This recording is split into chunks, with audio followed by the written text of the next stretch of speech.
Hello everyone. मेरा नाम है रोशन कुमार और मैं आप लोगों के लिए लेकर आया हूं एग्रीकल्चरल करंट अफेयर्स। और ये वीडियो है फरवरी महीने के लिए पहला पार्ट है। इसमें हम देखेंगे बहुत सारे स्कीम्स हैं, जैसे कि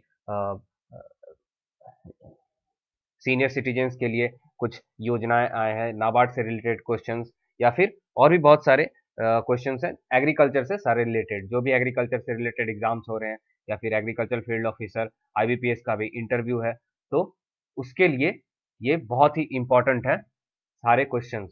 तो आप प्लीज़ देखिए और अपने दोस्तों के भी शेयर कीजिए। हमारे यूट्यूब चैनल को लाइक कीजिए।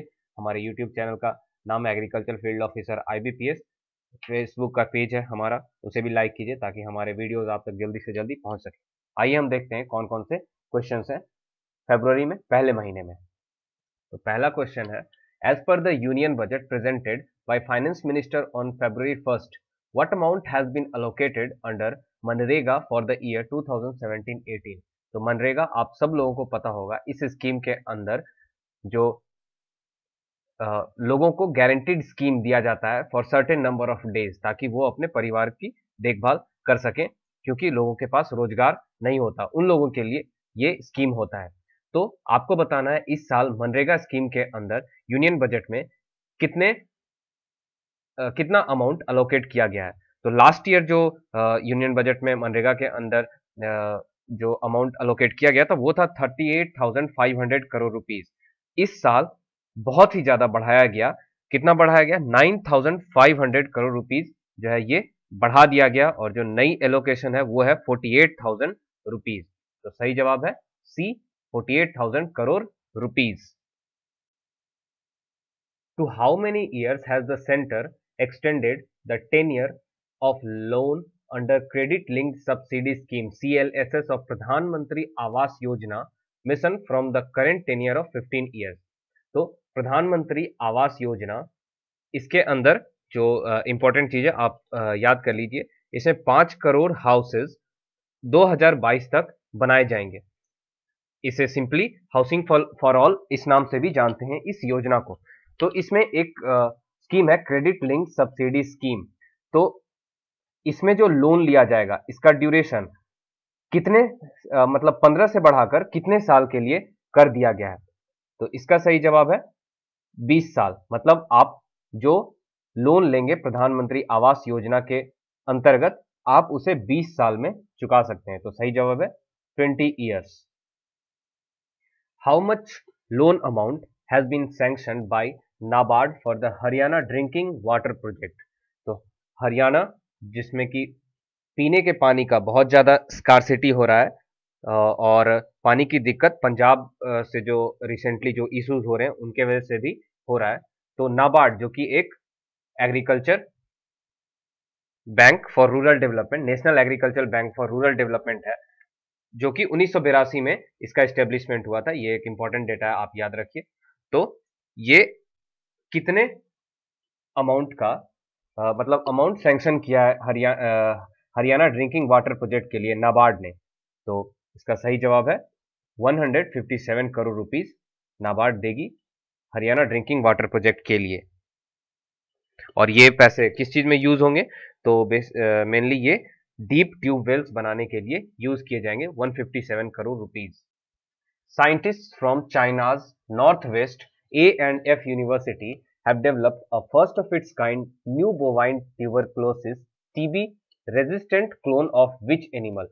तो ट्यूबरकुलोसिस रेजिस्टेंट क्लोन बनाया उन्होंने एक एनिमल का। आपको बताना है कि वो कौन सा एनिमल है, और ये कहाँ के साइंटिस्ट ने किया है? China's north west A&F university. तो ये जो क्लोन डेवलप किया गया है ये है काऊ का, गाय का ये ट्यूबरकुलोसिस रेजिस्टेंट क्लोन डेवलप किया गया है। When is the world wetlands day celebrated? तो जो वेटलैंड्स है, जिसमें कि मार्सी एरियाज टाइप के जो मतलब एरिया होते हैं, वो आते हैं वेटलैंड में।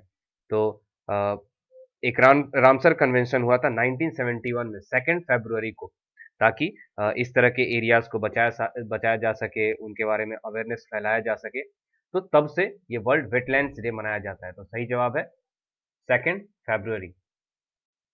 The gross NPAs, non-performing assets of the public sector banks was what percent of the gross advances made by the bank in the financial year 2016? तो जो नॉन परफॉर्मिंग एसेट्स है ये ग्रॉस एडवांसेस का कितना percent है financial year 2016 में?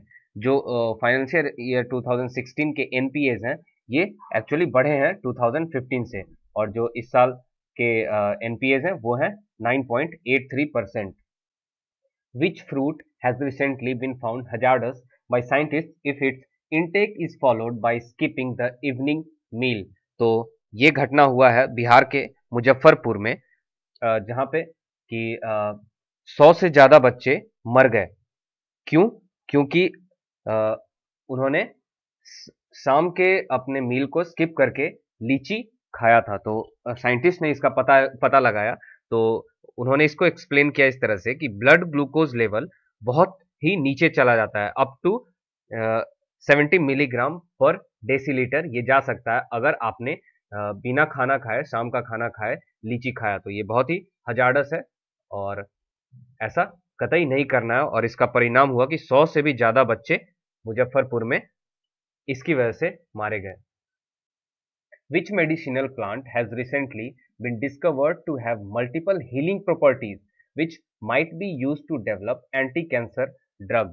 तो ये मेडिसिनल प्लांट है जो कि केरला में एक ट्राइब है, चोलानिकम ट्राइब, जो कि यूज करती है for its anti inflammatory properties. तो ये plant this can be used to develop anti cancer drug. वो कौन सा प्लांट है? वो प्लांट है Neurocalyx calicinus. What amount has been allocated for Bharat Net project to promote digital transactions in rural India? तो जो भारत नेट प्रोजेक्ट में कितने अमाउंट सैंक्शन किए गए हैं प्रमोट करने के लिए डिजिटल ट्रांजैक्शंस, वो भी रूरल इंडिया में? तो सही जवाब है 10,000 करोड़ रुपए यूज किए जाएंगे. Which organization will set up a dairy processing and infrastructure development fund to boost financing of milk processing capacities? तो dairy processing and infrastructure development fund ये सेट किया जाएगा, और इसका उद्देश्य होगा मिल्क प्रोसेसिंग कैपेसिटी के फाइनेंसिंग को बूस्ट करना. तो ये किया जाएगा नाबार्ड के द्वारा, national bank for agriculture and rural development. और इसमें कितने अमाउंट का यूज किया जाएगा? 8,000 करोड़ रुपीस यूज करेगी नाबार्ड सेट करने के लिए dairy processing and infrastructure development fund. In which Indian city was the amount of black carbon found to be about 5 times higher than the limits set by the World Health Organization WHO, जिसका कि headquarter Geneva Switzerland में है. तो black carbon का जो उन्होंने standard set किया है उससे 5 टाइम्स हायर पाया गया. किस शहर में? किस शहर में आपको बताना है. तो वो शहर है Kochi, Kerala. Which country has become the fourth where a rare species of butterfly has been recently spotted? तो आपसे पूछ सकते हैं बटरफ्लाई का नाम, जिसको कि अभी रिसेंटली स्पॉट किया गया है, और इससे पहले 3 कंट्रीज तिब्बत, म्यांमार और वियतनाम, यहां पर ये केवल पाई जाती थी. ये बटरफ्लाई, इसका नाम है लिमेनेटिक रिलाई. तो ये एक रेयर स्पेसीज ऑफ बटरफ्लाई है जो कि इससे पहले केवल 3 कंट्रीज में पाई गई थी, और अभी इंडिया में स्पॉट की गई है. और इंडिया में कहां की गई है? अरुणाचल प्रदेश. तो सही जवाब है India. India is the correct answer.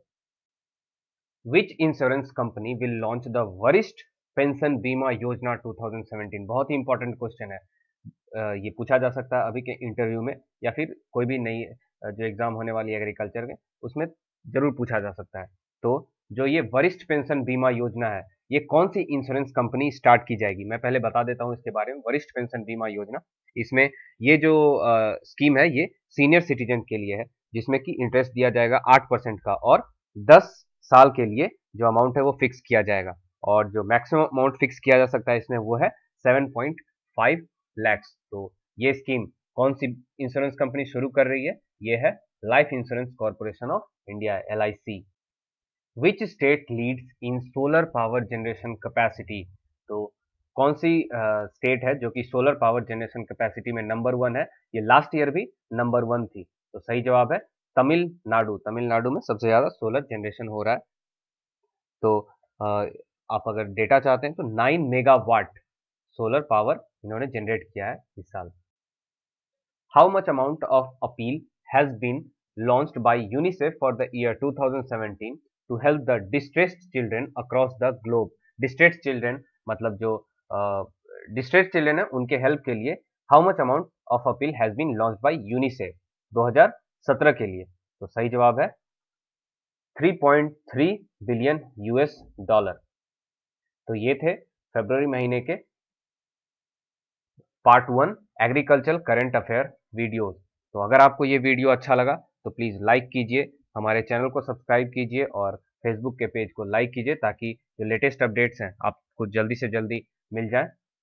हमारा जो यूट्यूब का चैनल है एग्रीकल्चर फील्ड ऑफिसर IBPS इस नाम से चैनल है और फेसबुक का पेज भी इसी नाम से है।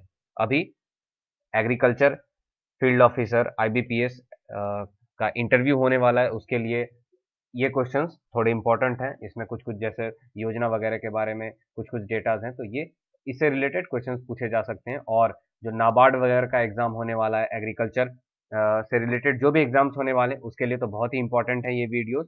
तो प्लीज़ आप इन वीडियोस को देखिए और अपने दोस्तों के बीच शेयर कीजिए ताकि वो लोग भी इसका फ़ायदा उठा सकें। Thank you very much.